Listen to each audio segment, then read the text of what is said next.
يلا.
اهلا بيكم معانا وبنرحب بفرقه شباب المستقبل، اغاني جميله وحاجات عزيزه علينا كلنا الاسكندريه. اهلا بيكم معانا. نرحب بضيوفنا اعزائي المشاهدين. معانا المايسترو شريف عزت، اهلا بيك معانا.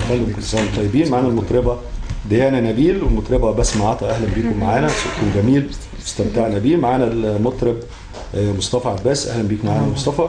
ومعانا ايضا عازف الايقاع محمد سليمان الشهير بكوكا، مظبوط كده؟ اهلا بيك معانا. وعازف الاورج محمد قادري، اهلا بيك معانا محمد. استاذ شريف، نتكلم في البدايات طبعا عن الفرقه ونشاتها والامور دي اعتقد ما بتبقاش سهله، يعني على بال ما حضرتك تجيب فرقه تبقى راضي عنها تماما، تقدم اعمال جيده واعمال يكون في انسجام بينهم، لان اعتقد الفرقه الغنائيه دي زي فرقه الكوره برضه لازم يبقى في بينها انسجام وفي ترابط وفي كيمياء بينها وبين بعض عشان يقدموا اعمال حلوه جميله. الفرقه دي عمرها بالظبط 15 سنه كده ان شاء الله موجوده، بس طبعا بتروح ناس وبتيجي ناس طبعا. ودول اخر ناس موجوده معايا، ولسه هم بقالهم بتاع شهر واخدين بطوله الجمهوريه في الغناء الجماعي. كانت في مسابقه اسمها شخصيات مصريه معموله على مستوى الجمهوريه، والحمد لله ربنا وفقهم خدوا المركز على مستوى الجمهوريه. هنا في اسكندريه كانت؟ على لا البطوله مستوى الجمهوريه كانت مسابقات لا كانت في القاهره. احنا عملنا بس حاجه اسمها القطاعات هنا في اسكندريه الاول، بعدين طلعنا القاهره. خدوا اول جمهوريه الحمد لله وشرفونا، ولهم تكريم ان شاء الله مع الدكتور محسن يوم الاربعاء الجاي ان شاء الله. ما شاء الله ما شاء الله، من وزاره الشباب والرياضه. وزاره الشباب. فحاجه جميله ان وزاره الشباب بيبقى في فرقه عندها، لان انت عارف وزاره الثقافه هي الفن كله. لما يكون بقى في وزاره الشباب اللي فيها الكوره والرياضه في فن، جزء من نشاطها الشبابي والاعمال. لا الولاد دول عملوا طفره هناك بصراحه يعني. يعني انا بقالي 15 سنه عملنا طفره في الحته الفنيه في الشباب والرياضه. تمام. انا برضو عايز اسال حضرتك يعني بالتفصيل اكتر على تكوين الفرق. مين في البدايات كان موجود مع حضرتك ومين وازاي بتختبر الاصوات وبتقول ده ينفع وده ما ينفع؟ هو اول اقدم واحد عندي يعتبر محمد قادر طبعا. كان عنده كان في ثالثه اعدادي. وطبعا في غيرهم 30 بنت وولد موجودين معانا طبعا. وتعتبر بقى ديانا وبسمه كل واحد فيهم، ومصطفى بقى لهم مثلا 5 سنين 6 سنين معايا. يعني بنختار الاصوات، بنيجي نسمع الصوت طالما موهوب خلاص، انما الدراسه دي بنديها له ان شاء الله احنا. انما صوته كويس وبيغني كويس وعنده احساس، لان المطرب 3 حاجات: احساس، قبول، صوت. تمام. طيب حضرتك برضه بتكتشفهم وتسمعهم من خلال ايه؟ عشان مثلا اللي صوته حلو يتقدم فيه. هم بيجوا بعض يعني. احنا لما فرقه اصول ثقافه. لا مش عن طريق اصول الثقافه، احنا مالناش دعوه باصول الثقافه خالص، احنا شباب ورياضه.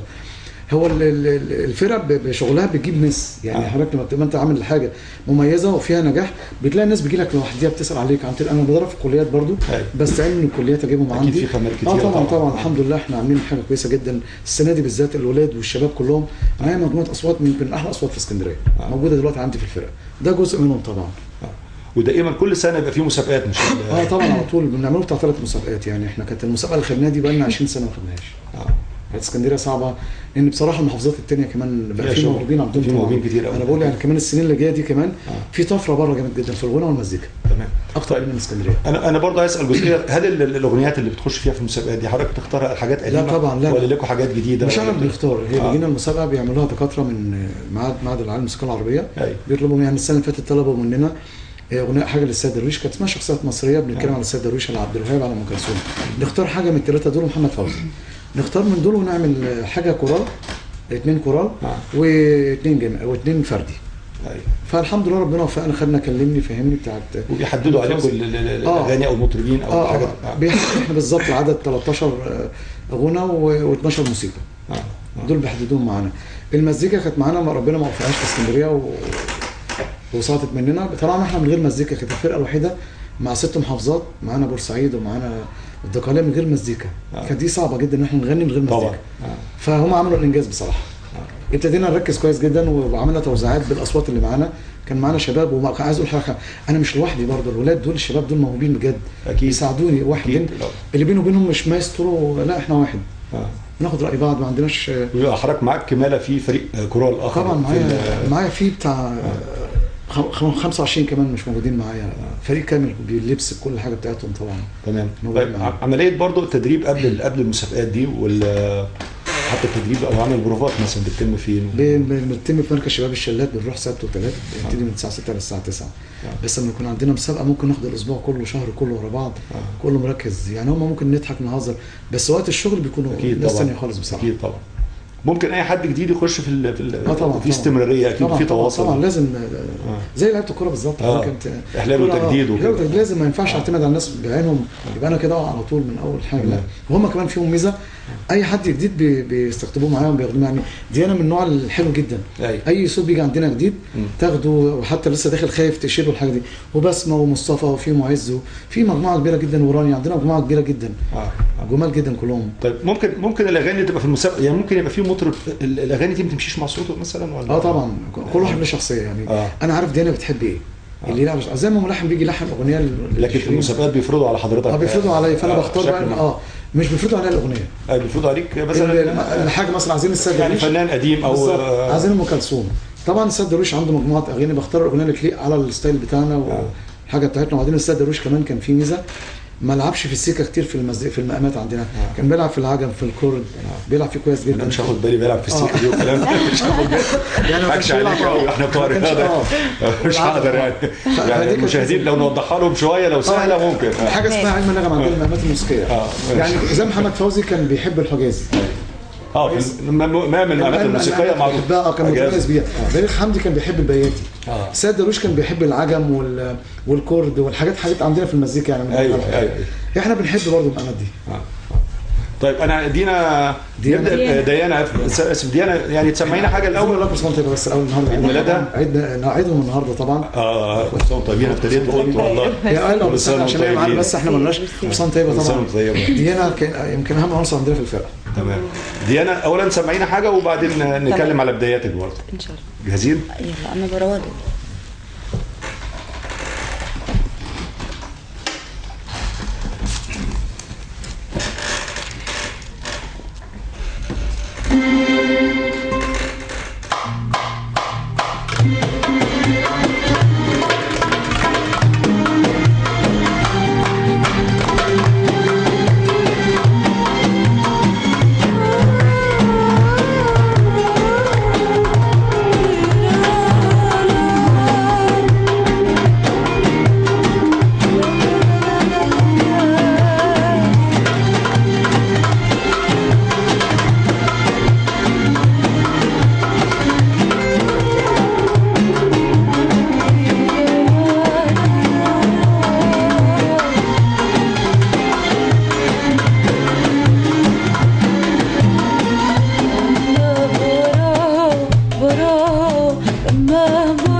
اعتقد يمكن بيقولوا صوت نجاة يعني صعب ان طبعا تغني حاجه. نجاة من الخطوات الرومانسيات الرومانسيه وحليمه على طول غير صوتها كتير. طبعا مش كده ولا حسب يعني معلوماتي.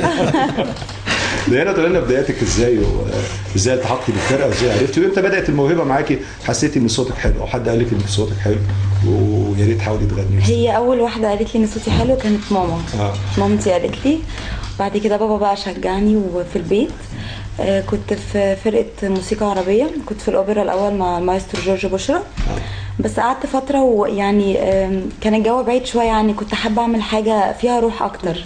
دايما بيبقى جو الاوبرا يعني تقليدي شويه، في مجموعه ادوار قوالب كده يعني، الاغاني ثابته، حاجات اللي هي المواويل القديمه، الادوار يعني حاجات متبقاش قريبه شويه للناس. فكنت في حلقه تلفزيون، وكنت هنا في فقره مع استاذ شريف، كنت انا ضيفه عليهم في الفقره كان زي الايام دي. وبعدين بعد الحلقه كلمت استاذ شريف وطلبت منه ان انا ابقى في الفرقه يعني، وهو يعني وافق طبعا، شجعني كتير. وقعدت فتره بقى على ما ابتديت اغني لوحدي. تمام. طيب بس اكيد برضو انت في البدايات مثلا كان في مطربه معينه بتحاولي تقلديها، هي اللي خلتك ان انت تحبي عمليه انا بحب ورده الجزائريه قوي. ورده الجزائريه جدا. وفي الجيل بتاعنا بعشق شيرين بحبها قوي. نفسي ابقى زيها حاجه صغيره كده ان شاء الله باذن الله. إن شاء الله. وبعدين البدايات قلتي الموسيقى العربيه، كنت فضلتي ان انت تبقي دارسه او تبقي يعني لا انا حد يبقى معاكي بدل؟ انا درست في الكونسرفاتوار فتره. بس الاوبرا يعني فادتني ان انا كنتش فاهمه قوي يعني ايه مقام، يعني ايه التون، الحاجات دي ما كنتش فاهماها، كنت بغني وخلاص. فادتني في كده. استاذ شريف بقى فادني في ان انا ازاي اتعامل مع الناس، الهيبه دي تروح، يبقى عندك لينك بينك. يعني ساعات بنبقى عاملين برنامج لحفله وبنطلع بنغير البرنامج كله. هو ادانا الخبره دي بصراحه يعني. خبره مواجهه الجماهير، مواجهه الناس. طب مهم قوي ان المطرب يكون برضو دارس المقامات ودارس والمقامات برضو استاذ شريف علمها لنا والحاجات دي. بس هو مشهور بان هو روحه حلوه، بيدينا الخبره دي مع الناس. تمام. ديانا تكلمينا برضو على المسابقه الاخيره، وكان شعوركم ايه في مصر واي مدى احنا طلب مننا ان احنا يعني نطلع. حسيتوا ان انتوا هتكسبوا كنت بسهوله ولا في منافسه قويه؟ لا احنا كان في منافسه قويه قوي، بورسعيد والقاهره وبنها، كان في محافظات تقيله جدا. بس احنا طلب مننا نغني من غير مزيكا. فعملنا ميلودي بالاصوات زمايلنا الولاد. يعني كان معانا ابو الدهب ومعز زمايلنا كلهم عملوا ببقهم ميلودي كده تيمات بالموسيقى. وكنا احنا بنغني وهم هم الباك بتاعنا، هم الموسيقى. فده عجب اللجنه قوي. يعني كنا مستغنيين عن الالات خالص. حاجه اسمها توزيعات. هم بصراحه كمان مش هم كمان عملوا توزيعات معايا جميله. هي دي اللي يمكن عملنا مزيكا مش موجوده معاك، عملنا كأن مزيكا معانا بالظبط. وبالعكس اللجنه اتعاطفت معانا اكتر من اي حد يعني. بس احنا مالناش مزيكا، قلت لهم ازاي ناخدوه نخش كلنا مع بعض. والحمد لله كانوا هم توفيقين. وديانا كانت من الناس اللي بتشارك معانا. وعايزه ادي نبذه عن ديانا برضه. ديانا مركزه، بتركز وهي شغاله وعايزه تبقى حاجه، عايزه تعمل حاجه. تمام. دي حاجه عايز ده هينجح طبعا. بالظبط. وانا مش احنا شغل اكاديمي، لا احنا كمان بنعمل ايه؟ انا بصنع نجوم. يعني انا دايما اقول لاولاد انا محطه في حياتكم، مش زي الاوبر او زي فرق موسيقى. انا محطه في حياتك لحد كده انطلق. انت كملي بعد كده. انا هديك الخبره وكل ده وكملي وانطلقي بعد كده. ده اللي انا بعمله مع كل الشباب. تمام. طب بالمناسبه استاذ شريف، يعني يمكن الفرق هل في اهتمام بيها دلوقتي؟ هل ممكن من خلال حد بيتابعهم ممكن يوصلوا اكتر من كده؟ في جهات تهتم، جهات مسؤوله، جهات بتتابعهم، ولا مثلا المسابقات دي حضرتك تشتركوا مسابقه وتكسبوا؟ لا حضرتك انا الحمد لله يمكن عندي علاقات عامه كويسه جدا في مسابقات لبنان دي اكسبورت والحاجات دي كلها. انا اعتبر ان الماضي معاهم عقد بقالي سنه بالظبط، ان انا اي صوت مميز في مصر مش في اسكندريه بس ابعته لهم في لبنان. المسابقات اللي حضرتك بتتفرج عليها في الام بي سي والقنوات الفضائيه دي، فهم بيجي لهم فرصه زي دي معايا. وغير بقى الحفلات، انا عندي كميه حفلات بتبقى بره كتيره جدا، بيتشافوا وبيتعرفوا. الناس كلهم بياخدوا خبره كمان كتيره جدا بره. ففي عندنا حاجات كتيره جدا. مش المسابقات، احنا مش بنعتمد على الشباب والرياضه بس. لا انا عندي مجال. انا بعمل كورسات في المعهد البريطاني برضو في علم النغم والمزيكا عندنا في اسكندريه، وفي كذا مكان موجود في الأنظمة البحريه بدرب. وفي الشباب والرياضه. بس انا الشباب والرياضه هي الاساس بتاعي بقى. هي المكان وهي اللي ادتنا كل حاجه. والدكتور محسن انا من هنا بقى بشكره جدا. الدكتور محسن بصراحه، محسن حسن وكيل الوزاره عندنا، محسن حسن مهتم بالفرقه جدا. والدكتوره صفاء مدير اداره الشباب اللي احنا تبع اداره الشباب يعني. فانا بشكرهم من الموجود في المكان ده. هم بيساعدوني بصراحه كتير جدا. تمام. ممكن حضرتك قلت يمكن ديانا مركزه قوي، ممكن تكون فين في الفتره اللي جايه؟ هي دينا خلاص يعني هي موجوده دلوقتي بتغني في مكان يعني في اسكندريه هنا في كذا مكان دلوقتي كمان.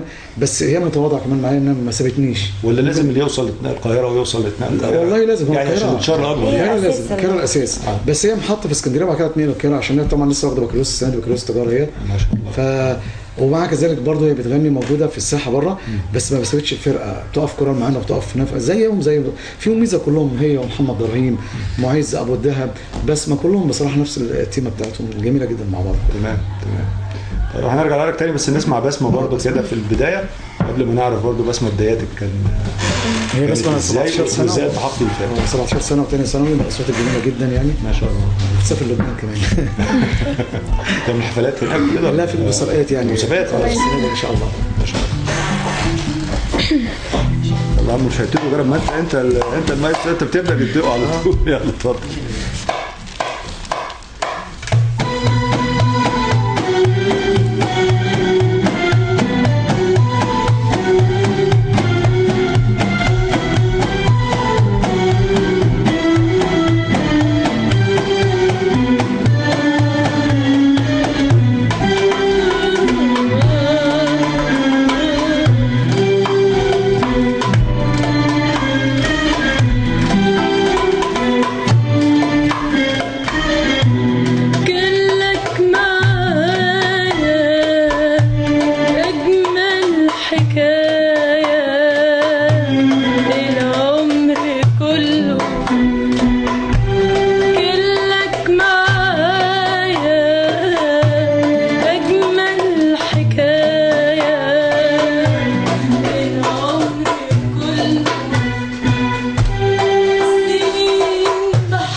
أحب تاني ليه أعمل بحبك إيه أحب تاني غيرك ليه أعمل في حبك إيه ده مستحيل قلبي يميل ده مستحيل أبدا قلبي يميل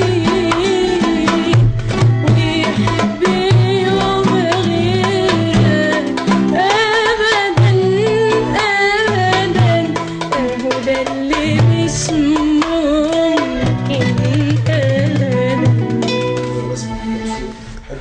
كل الناس بتحب التمثيل واغانيها برضه صعبه جدا، لكن انتوا مالكوش اغاني يعني ما بتفضلوش الاغاني الجديده الاغاني الشبابيه دي؟ عندي في ثانيه ثانوي ولسه لا عامه انت حاولتي او قصدتي اكيد تغني ام كلثوم، انت بتحبيها اكيد هي الاكتر طبعا او مش كده؟ مثلنا الاعلى طبعا. والاغاني الحديثه والحاجات دي برضه بنغنيها وكده.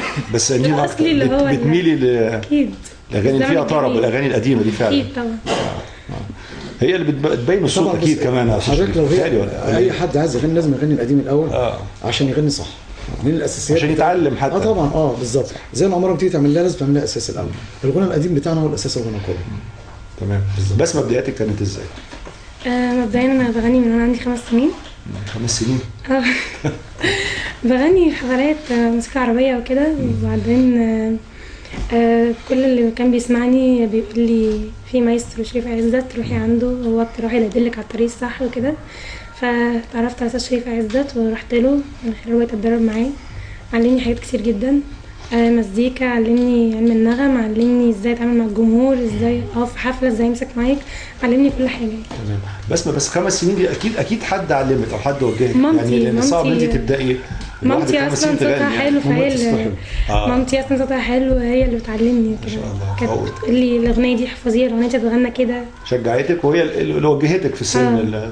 وده شيء جيد على فكره ان البيت بيساعد يعني الاب لما يشوف ابنه فيه نبوغ في حاجه معينه او الابناء فيه نبوغ في حته معينه ممكن، او الوراثه بتلعب دور في حته معينه، ممكن يوجهوه بدري طبعا. وكمان بيبقى حافظ كمان تذاكر كويس. يعني اظن حاجه الانسان لما يكون موهوب في شيء وباباه ومامته يساعدوه بتبقى كويسه جدا والله. طبعا لان هتساعده على المذاكره احسن اكيد هي لما تثبته يعني. بس ما اول ما غنيتي 5 سنين تفتكري غنيتي لمين او غنيتي اغاني ايه، ولا او ايه الاغاني اللي كنت بتحبيها؟ غنيت انت عمري لام كلثوم وانت 5 سنين ما شاء الله. برضه توجيهات وكده. مامتي كانت هي المايسترو بتاعي ماما. تمام. واول مسابقه او اول مره حسيتي ان انت يعني ممكن تبقي فنانه كبيره، ليكي صوت وليكي حفلاتك بقى والكلام ده؟ في المسابقه ولا يعني؟ لا اول مره حسيت هي بسمه ليها جمهورها عندي كمان يعني. طبعا احنا كنا لسه في نادي اصحاب الجياد الاسبوع اللي فات، عاملين شغل جميل جدا هناك. كان في عاملين حفله الاسبوع اللي فات، كانت الام المثاليه هناك معموله، وبسمه كانت من النجوم في الحفله بصراحه. اكيد. هي بسمه هم كلهم ما عندهمش الانا بصراحه. مش حضرتك برضه احنا جماعه فريق جماعي، مش هتلاقي حد بيتكلم عن نفسه كتير عندنا، كلهم بيحبوا بعض. يعني احنا مثلا في المسابقه كان عايز 2 سولو يغنوا، 2 بس يطلعوا، وانا عندي مثلا 20 صوت. مش مشكله عندنا في كل واحد بيقول للتاني تقدم انت. بالظبط. عندنا حفله ممكن اطلع 20 صوت يغنوا، يطلعوا 3 4. في دي ميزه ما بينهم، حب كلهم وكل واحد ربنا عطى له حته. عشان برضه عايز اتكلم في حته، كل واحد فيهم ربنا عطى له حته بتاعته اكيد طبعا بيلعب فيها. ولولا اختلاف الاذواق يعني الناس هتحب ده والناس هتحب ده بالظبط كده. ويعني كل حفله بيبقى في حد نجم فيها عندي اكيد، مش بالصوت الحلو بس. لا في الحفله دي بتاعت بسمه، الحفله دي بتاعت ديانا، الحفله دي بتاعت مصطفى، كل واحد ليه جمهوره. تمام. طريقته في الحضور برضه والتعامل مع الناس. بص الحضور والقبول ده اهم حاجه ليه نسبه كبيره طبعا من النجاح يعني. طبعا حاجه رباني يعني. لو حد تقيل مش هتعرف تديله الصوت، تديله دراسه، انما حد ما عندوش قبول وحضور مع الجمهور دي صعبه جدا. صعبه جدا. بس ما العمليه دي بتعطلك على الدراسه؟ عرفنا انك في ثانيه ثانوي لسه. لا بالعكس، بتشجعني كتير جدا، يعني بتديني حافز ان انا عشان اغني لازم ادرس. يعني ده شرط اساسي يعني. والاسره بتشجعك طبعا يعني. طبعا. مش كده؟ ولو مستواي اقل في الدراسه يبقى ممنوع من الغنى. اقعدي بقى عشان وده عيشي اللي انا يشدوها على طول يتصلوا اكيد لازم. طيب طموحاتك ايه يعني؟ انت لسه في البدايات. انا طموحاتي ان عايزه ابقى مطربه كبيره، ليا اسم، معروفه مشهوره ان شاء الله باذن الله. مين مطربتك المفضله يعني؟ في الجيل ده ولا الزمن القديم؟ اللي انت عايزاه. لا ام كلثوم طبعا. ام كلثوم طبعا دي فوق الكل. طب الجيل ده مين؟ اصاله وشيرين. وشيرين فعلا طبعا صوتها حلو. طيب مصطفى، نقول مصطفى عازف جيتار اكتر ولا مطرب اكتر ولا؟ مطرب اكتر. ها؟ مطرب اكتر معاك كتير يعني. قول لي عمل كتير في البروفات. طب ده اهم حاجه الالتزام بالنسبه للفن. انا اول ما ابتدى كويس، دلوقتي بقى قدام الناس يمكن بقى نجم شويه.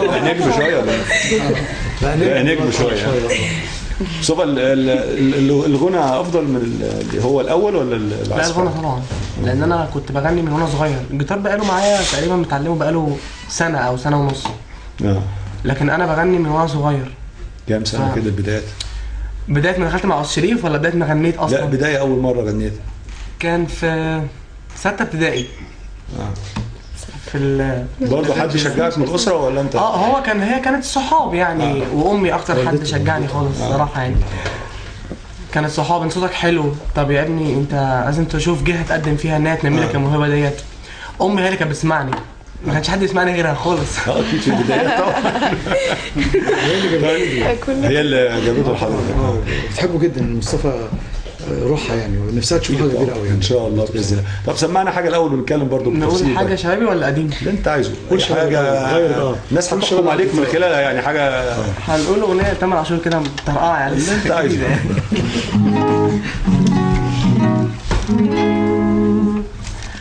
روح يلا وما تجيش، وبجملة تيجي 100 حاجة اتقالت ومفيش حاجة كملت كلامنجية وبتحب تبان واحد غلبان وانا باجي عليك كلامنجي وعمال على بطال اللي بيتقال بتغير فيه.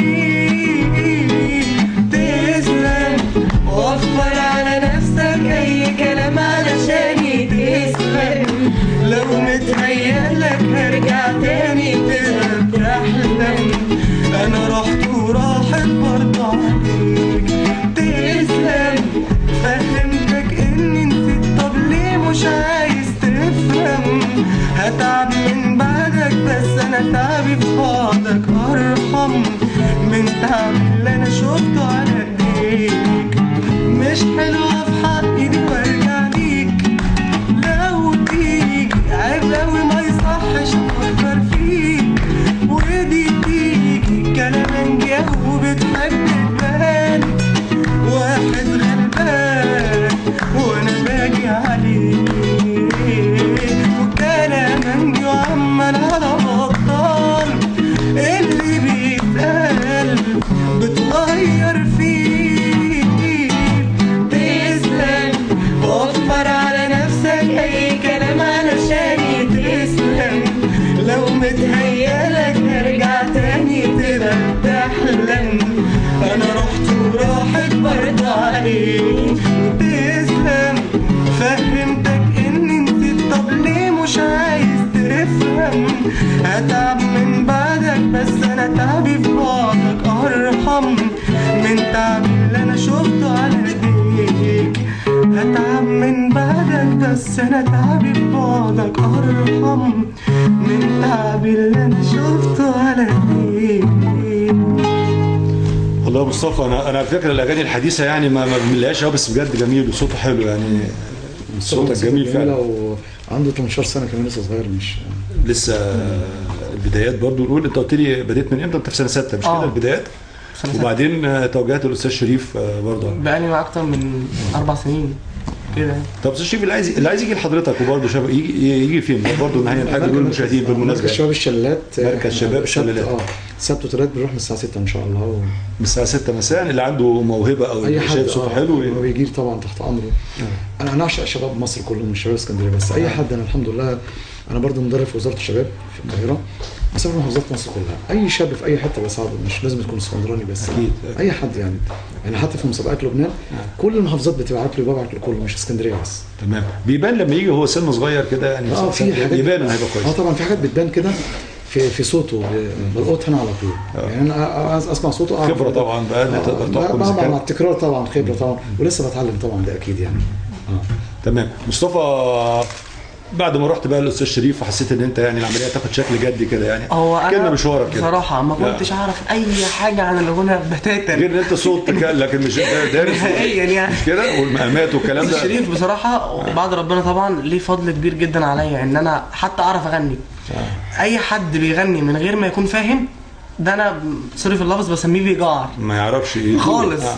انا واحد كنت بجعر صراحه. كان حافظ اغنيه واحده اغنيه كده كان مش حد عارفها خالص. بتصوروا في البدايات ده يا استاذ شريف عشان ما يجيش يتاخر بقى ويتعوج وبتاع. لا ما بتعوجش مصطفى، بس يعني تقل شويه الايام دي عليا بس. لا والله ما اقدرش يا شريف، انت استاذ. مع انه ابني ده حبيبي يعني، ده من اهم الناس اللي عندي والله، هو ومعز وابو الدهب ومحمد ابراهيم. عندنا مجموعه اصوات جميله جدا اكيد. واحمد خميس. مصطفى مين من المطربين بتحب تسمعهم وتغني لهم وكده؟ هو في الزمن القديم طبعا عبد الحليم. ابتديت يعني عشان عبد الحليم ده فنان كبير كل حاجه. هنا ممكن نقول بهاء سلطان، وائل جسار، الناس التقيله دي.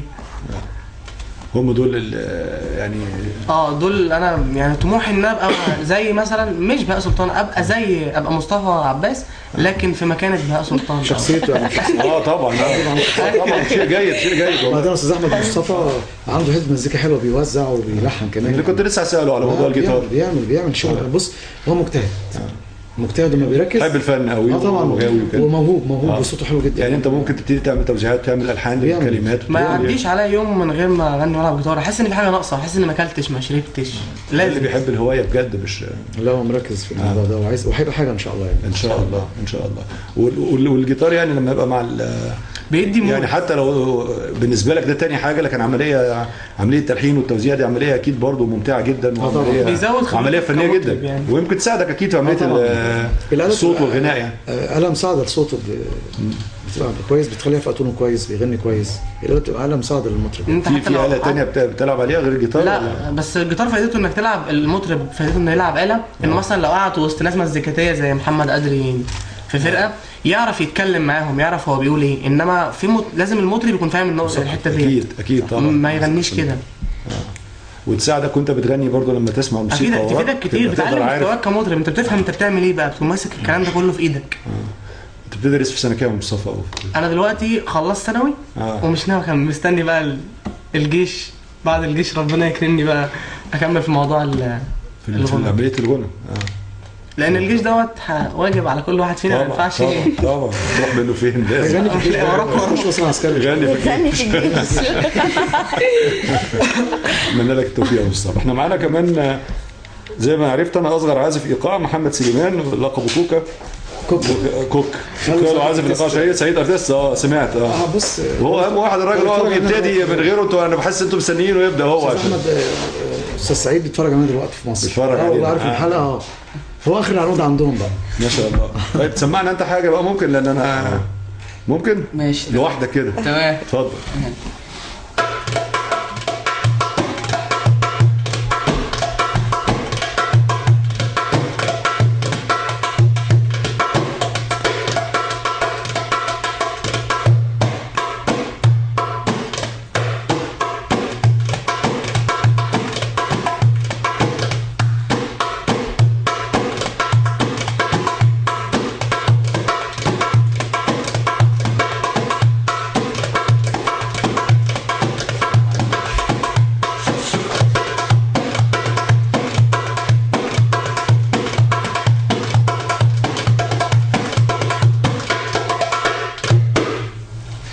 ما شاء الله. اهم يعني لها ايقاع ولها نوته كده محمد طبعا، مش كده ولا؟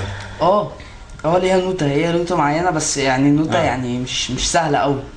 صعبه شويه. وبعدين كوك عالمي بيسافر بره. بيطلع على البحرين والامارات بيعمل عروض بره. مع خالد. ما انت اكيد هو خلك السبب ان انت بديت. حاولتش تغني ولا حاجه انت ولا؟ لا هي كده بس تخصص. بلاش ده طبله مظبطنا. وبابا بيطبل حلو جدا برضو. استاذ سليمان ناس محترمه جدا بابا برضو. العيله كلها في عيله فنيه بصراحه. تحس ان انت دورك كبير اكيد مع الفرقه، مش كده؟ طبعا بجد والله. مش يعني بس في ناس تفتكر ان العمليه دي سهله. انا اعتقد ان يمكن الطبله دي مميزه جدا، يعني وجودها مهم جدا في هي الروح بتاع الموضوع. لو هو وقع الدنيا كلها وقعت. هقول لك ماسك الزمان في ايدي التيمبو. تبقى عارف طبعا. دارس موسيقى ولا بسيط حتى ولا؟ هو لسه بالبداية. لكن بالودن كده السماعي زي ما بيقولوا حلوه، بتقدر تمشي مع السماعي بيبقى احسن من النوته. السماعي بيبقى اشطر كمان يعني. شوف انا بكلمك بصدق منتهى. السماعي بيبقى عنده يعمل النوته بتبقى ماسكاك، ما يقدرش يطلع بره النوته. انما السماعي ممكن يعمل اي حاجه، يبتكر، يعمل اي شيء. السماعي بيبقى احسن من النوته، ده في نظري انا. تمام. حضرتك بتوجهه لو في حاجه؟ طبعا هو بيسمع كلام. هو بصراحه كمان كوكا مؤدب جدا، يعتبر ابني برضه. يعني هو اللي جابوا لنا محمد بصراحه، هو اللي جابوا لنا قال لي اجيب لك موهبه. وبصراحه لغايه وقتنا شايل معانا الشغل وجميل. يعني عندنا اكبر منه في السن احنا. بس انا بنعتمد على الكوك. يعني عندي 2 اكبر منه في السن، جايبين كوك النهارده. هو مميز. مميز وحلو يعني. واستاذ ماده بتحبه جدا. لا عشان خاطر ميادة طبعا. طبعا مقدرش انا. ما شاء الله. وزي ما قلت طموحاتك ايه؟ او انت لفيت وسافرت ولعبت بره، مش كده؟ نفسك تبقى زي خالك بقى اكيد.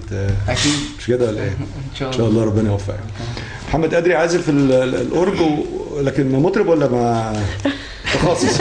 انت متخصص بس بيعرف يطبل. خلي بالك بيعرف يطبق. بيلعب آلتين. وكمان الاورج اعتقد آلة متكامله، يعني بتدي يعني ممكن مش كل الاورجات يعني. مش كل الاورجات، في اورجات فيها ارتين. لكن في اورج ممكن يحل مكان الفرقه كلها. مش كده الكلام ده؟ المعلومات دي صح ولا غلط؟ مش كده؟ طبعا. شومان، حاجه اسمها شومان. يحل محل. بس انا ما بشتغلوش. شغل اللايف احلى. هو قادر بيحل، كل واحد يعمل دوره. اشتغل مع هو فرقه. اتربى على كده. فهو حبه على كده. حابب كده وما بيحبش يشتغل شومان هو. طب سمعنا برضه حاجه كده ممكن وبعد كده نتكلم برضه على التياتر. ممكن نقوله خدت سنه المقدمه كده. هو قادر يعتبر ادم واحد عندي، ومن الناس الجميله جدا بصراحه والمحترمه جدا، وشال الفرقه كلها بصراحه.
نقول يعني بالك قد ايه في الاورج برضه؟ البدايات كانت ازاي؟ انا من وانا صغير والدي كان بيلعب اورج، كان عندي اورج في البيت فطلعت اتعلمت عليه. هويت الامور دي. هل درست يا محمد ولا برضه سمعت؟ كنت سمعت في الاول، دلوقتي بدرس يعني ماشي في الدراسه. بس قادر في الاجراميه البحريه، يمكن كليته ودراسته صعبه شويه. ايوه. فهو في سنه ثانيه او ثالثه دلوقتي. ثالثه. تمام. لكن السماعه ده تقدر تعزف اي حاجه تسمعها ولا؟ اي حاجه بعزفها بس في نوتة بيبقوا يعني انا ببتدي اقراها كده. لان لازم اكيد الكلام ده. سماعي بعزف اي حاجه. سماعي تعزف اي حاجه. والاورج نقول في حاجه تانية قريبه منه بتعزف عليها ولا بتعزف على الاورج بس؟ ممكن اكورديون. الحاجات اللي فيها اكورديون بيانو مش كده الكلام ده بس. لكن محتاج اكيد تدرس، مش كده؟ دي هتساعدك يعني. انا ببتدي اقرا نوتة وكده. بس يعني هو الاورج في كل حاجه. في كل حاجه. طيب. يعني مش محتاج دراسه قوي، يعني تفهمه وخلاص. تفهمه السماع. وهو من زمان بقى نقول من زمان. طب عرفت برضو الاستاذ شريف ورحت له نقول؟ انا كنت بلعب اورج في المدرسه وعرفت واحد يعني مع الاستاذ شريف. وداني ليه وعرفته الكلام ده مثلا من 10 سنين. 10 سنين. من 10 سنين. و10 سنين هو ملازم مع حضرتك طبعا. 11 سنه اهم عازف وهو جدع يعني في الشغل كمان. بتروح مثلا مع فرق تانية شغل خاص بتاع ولا انت ما تشريف بس هاوي؟ هي بس افتقدوك هم في المسابقه الاخيره دي؟ ما كنتش معاهم؟ لا ما كنتش معاهم. كان في مسابقه مزيكا بس ربنا ما طيب احنا يمكن عايزين معانا موضوع تاني، بس عايزين نسمع كده ممكن حاجه جماعيه منكم يا ريت نسمع حاجه جماعيه مع بعض. طب نقول حاجه وطنيه كده برضه النهارده. يا ريت مصر يا ريت والله نقول حاجه وطنيه. انا اقول اغلى اسم في الوجود منين يا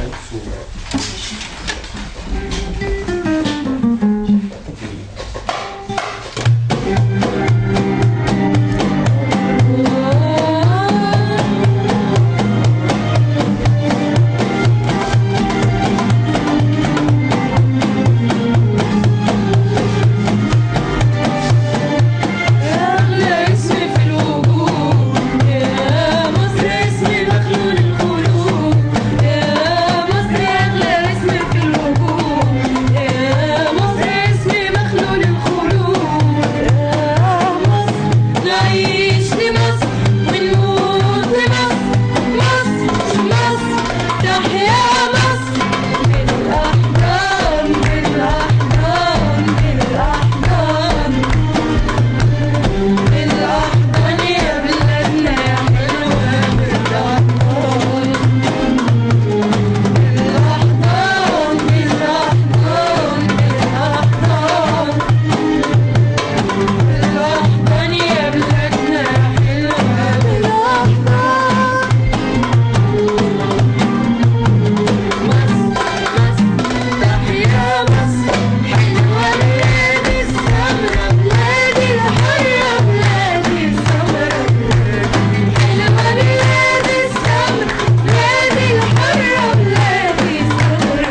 الكوكتيل الوطني ده طبعا جميل يعني يكون معانا النهارده في ختام حلقتنا. استاذ شريف في عجاله كده عشان وقت برنامجنا، عشان انا برضه عايز اسمعكم تاني كده كل واحد يغني حاجه مفضله لكم كده في حدود دقيقه. استاذ شريف طموحات حضرتك ايه مع الفرقه والبراعم؟ تتمنى يكون ايه احسن لهم في المستقبل او حتى مع البراعم الجديده تقدم لهم؟ هم خلاص حققوا اللي اي حد ممكن يحققه الحمد لله يعني.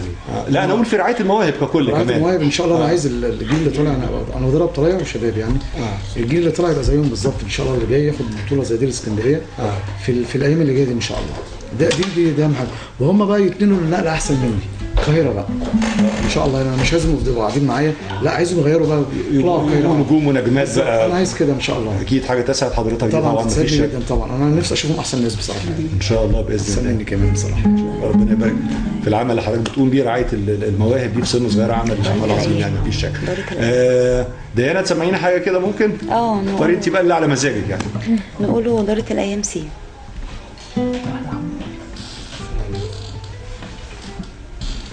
حته صغيره. اتفضلي.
نسمع منك حاجه؟ حبيبي على نيته. نسمع حاجه حاجه بقى خفيفه عشان انت غنيتي ام كلثوم قبل كده.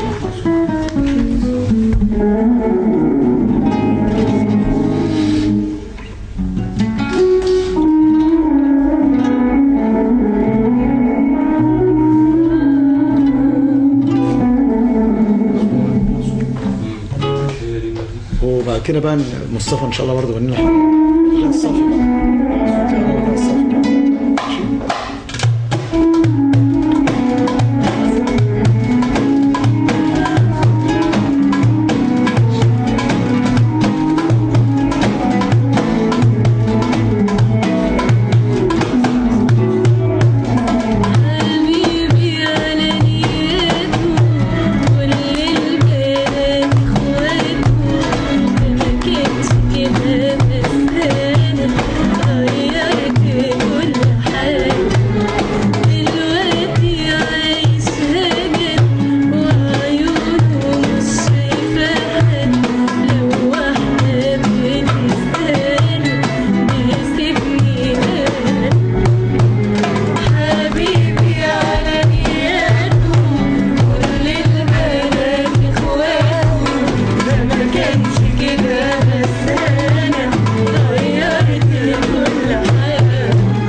يعني اغنيه خفيفه برضو. مصطفى نسمع منك برضو كده حاجه. هنقول بقى هنمشي عيونها. طيب الاستاذ ماشي. الكبير وديع الصافي. هنمشي عيونها. وديع الصافي.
مصطفى. ويعني بنختم احنا بصوت وديع الصافي، طبعا صوت جميل جدا.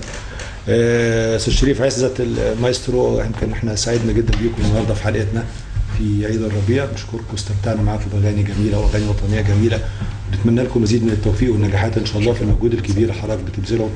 وشيء جيد ان انت تكون دايما ورا المواهب الصغيره ويوصلوا، ويكون اكيد ده حاجه هتفرحك جدا في المستقبل لما تشوفهم طبعا نجوم كبار. ديانا بنشكرك، وبسمه سعدنا بوجودكم معانا النهارده. مصطفى ومحمد سليمان ومحمد قادري سعدنا بوجودكم معانا يا جماعه. كل سنه وانتم طيبين. مشاهدينا الاعزاء كده بنكون وصلنا لنهايه حلقتنا من حوار اليوم. بشكركم وشكرا لكم والى اللقاء.